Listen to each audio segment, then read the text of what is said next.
So who won and who lost? Here to weigh in is our friend, pollster Frank Luntz. Frank, it's great to see you this morning. If you're here, as you know, since you spent so many years doing this, you can be a little bit too close to it sometimes. It's hard to get perspective on how it actually looks to people watching. So who won, if anyone, last night, would you say? So it's much more actually, Tucker, about who lost, and we're going to show you two separate exchanges to discuss that.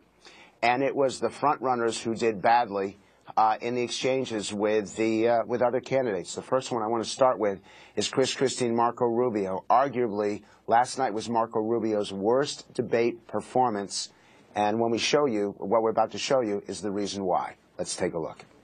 If politics becomes, and the presidency becomes about electing the people who have been in Congress or in the Senate the longest, we should all rally around Joe Biden. Marco, you shouldn't compare yourself to Joe Biden.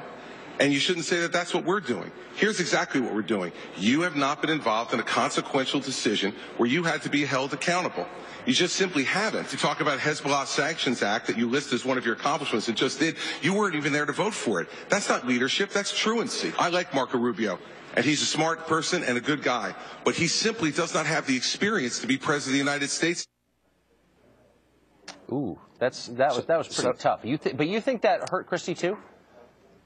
I don't know how it impacted Christie because voters tend not to like candidates who attack each other in the same political party.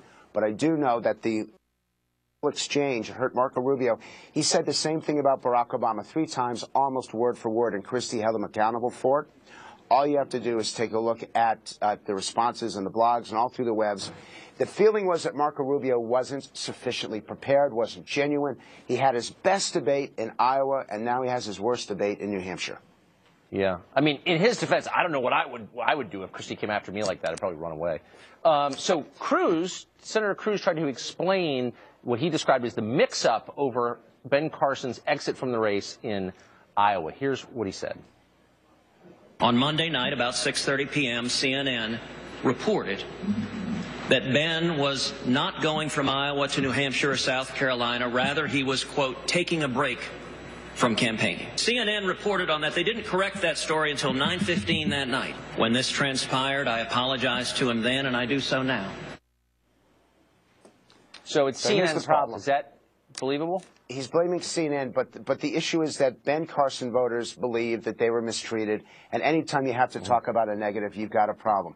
Tucker, I want to raise a point because I got a phone call from one of Jeb Bush's top fundraisers, someone who would be knowledgeable to many of your viewers, and was very angry about the focus groups so far and the way Jeb Bush has been treated. So let me be clear.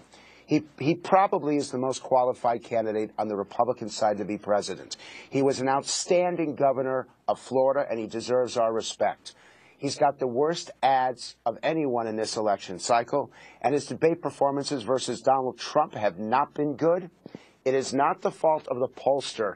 It is the fault of the candidate if the candidate doesn't do well in these debates and only gets 3% in Iowa. Jeb Bush deserves our respect, but he's not generating the votes. And I'm sorry, Bush fundraisers, it's the campaign, not the pollsters and the focus groups that are making the difference.